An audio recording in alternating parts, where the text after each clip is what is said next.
नमस्कार आदाब दोस्तों, मेरा नाम है रियाद और आप देख रहे हैं ऑनलाइन जानकारी न्यूज। आज हमारे देश में विकास के नाम पर खोखले दावे करने वालों की पोल खुल जाएगी। आज हम आपको ऐसी रिपोर्ट दिखाने जा रहे हैं जिसको देख करके आपको यह यकीन हो जाएगा कि हमारे देश में विकास के दावों में कितनी सच्चाई है। जो लोग विकास के दावे कर करके लोगों से वोट बटोरते हैं, उनके उन दावों की हवा निकलेगी। आज हम आपको 3 बड़ी अपडेट देंगे। यहां पर एक अपडेट पहली जो है वो बेरोजगारी दर को लेकर के भारत सरकार के आंकड़े पेश किए गए हैं। दूसरी, बिहार के विधानसभा चुनाव के अंदर बीजेपी ने जितना पैसा खर्च किया है उसको सुन करके और देख करके आप चौंक जाएंगे। वहीं तीसरी बड़ी खबर, अब आरबीआई ने मोदी सरकार को करोड़ों रुपए देने का ऐलान किया है। कितने करोड़ रुपए दिए जाएंगे, कहां कहां खर्च होंगे, किस तरह से क्या होगा, इसकी भी आगे हम आपको अपडेट देंगे। उससे पहले एक छोटी सी रिक्वेस्ट आपसे करेंगे, आप इस वीडियो को लाइक करके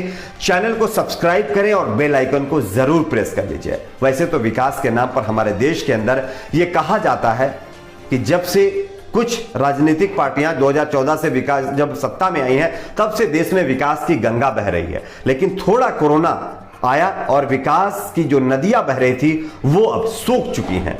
लोग एक एक ऑक्सीजन के लिए, एक एक वेंटिलेटर के लिए, एक एक बेड के लिए दर दर भटक रहे हैं। हाल जो कुछ भी है आप लोगों ने मेन स्ट्रीमिंग मीडिया से देखा ही होगा। खैर, मेन स्ट्रीमिंग मीडिया में तो वही दिखाया जाता है जो सिर्फ सरकारी आंकड़े होते हैं। अगर आप ग्राउंड पे जाएंगे तो हालात उससे भी बदतर है। लेकिन अब जो रिपोर्ट आ रही है वो 130 करोड़ देशवासियों के लिए बड़ा झटका है। सबसे पहले हम आपको एक खबर दिखा रहे हैं, आप इस खबर को देखिए। दरअसल कोरोना वायरस महामारी की दूसरी लहर की वजह से देश में आर्थिक गतिविधियों के ऊपर गंभीर प्रभाव पड़ा है, यह सरकार ने दावा किया है। आर्थिक गतिविधियों पर नकारात्मक असर पड़ने की वजह से बेरोजगारी दर 1 साल की ऊंचाई पर पहुंच गई है दोस्तों। और बताया जा रहा है कि आंकड़ों के मुताबिक मई महीने के दौरान देश में बेरोजगारी दर 14.5% तक पहुंच गई है। Centre for monitoring Indian economy यानी कि CMIE का बेरोजगारी का आंकड़ा पिछले हफ्ते का है जो मैं आपको बता रहा हूं। और यह किसी और ने नहीं, हमारे देश के स्वास्थ्य मंत्री डॉक्टर हर्षवर्धन जी ने खुद बताया है कि देश में बेरोजगारी दर 1 साल के सबसे ऊंचे स्तर पर गई 14.5% पहुंच गई है। CMI की रिपोर्ट के मुताबिक 2021 के शुरू से अब तक देश में लाखों लोगों की नौकरियां भी जा चुकी हैं। ये ऑन रिकॉर्ड मामला है, ये रिकॉर्ड में है। इसके बाद बताया जा रहा है कि CMI की रिपोर्ट के मुताबिक यह भी बताया गया है कि देश में बेरोजगारी दर 14.5% के स्तर पर पहुंच गई है। इसके साथ साथ अप्रैल के दौरान देश में 8% के स्तर पर बेरोजगारी थी, लेकिन अब यह बढ़कर के दुगना हो गई है। बता दें कि अप्रैल और मई 2020 के दौरान देश में बेरोजगारी दर का आंकड़ा 23% से ऊपर रहा था। CMI के मुताबिक अप्रैल 2021 के दौरान लगाए गए लॉकडाउन कर्फ्यू की वजह से देश में बेतहाशा बेरोजगारी बढ़ी है और लोगों के पास जो है रोजगार खत्म हो गया है, जिसके बाद बेरोजगारी का आंकड़ा जैसा कि मैंने आपको बताया है 15.5% से और भी ज्यादा तेजी से आगे बढ़ता जा रहा है। अब आप सोचिए कि अगर इस तरह से बेरोजगारी दर बढ़ेगी और इकोनॉमी माइनस में जाएगी तो आप समझ सकते हैं देश का हाल क्या होने वाला है। उसके बावजूद भी जो नाकाम रही सरकार इस पूरे मामले पर फेल हो गई है, वो अभी भी दावे करते हैं कि हमने तो विकास की गंगा बहा दी है। आपको एक और खबर दिखाते हैं, ये बिहार चुनाव की है। इसको देख करके आप चौंक जाएंगे। आप इस खबर को देखिए। दरअसल बिहार के अंदर हुए विधानसभा चुनाव में आप सभी को पता होगा पैसे खर्च करने के मामले में सबसे ज्यादा बीजेपी का नाम ही आया था। लेकिन शायद वो आंकड़ा आपको नहीं पता था कि कितने पैसे खर्च हुए हैं। चलिए ये भी जान लीजिए। सबसे पहले हम आपको एक खबर दिखा रहे हैं, आप इस खबर को भी देख लीजिए। भाजपा ने बिहार में पिछले साल हुए विधानसभा चुनाव के दौरान किए गए खर्च का ब्यौरा निर्वाचन आयोग को अब सौंपा है। और ये जो ब्यौरा बीजेपी की तरफ से सौंपा गया है, इसमें जिस पैसे का जिक्र किया गया है और जितना पैसा इसमें खर्च किया गया है, उसका आंकड़ा जो है वो चौंकाने वाला है। चुनाव आयोग को दिए गए खर्च के ब्यौरे में भाजपा ने बताया है कि बिहार चुनाव में 2020 में होने वाले जो हुआ चुनाव है उसमें पार्टी ने करीब 71.73 करोड़ रुपए खर्च कर दिए हैं। यानी कि लगभग 72 करोड़ रुपए के करीब बीजेपी ने बिहार चुनाव में सिर्फ खर्च कर दिए हैं। भाजपा के केंद्रीय मुख्यालय ने इस चुनाव की तैयारी में करीब 26.7 करोड़ रुपए भी बताया जा रहा है कि खर्च किए थे, जिसमें स्टार प्रचारकों के चार्टर्ड विमान के किराए के रूप में खर्च किए गए हैं 24.7 करोड़ रुपए भी इसी में शामिल है।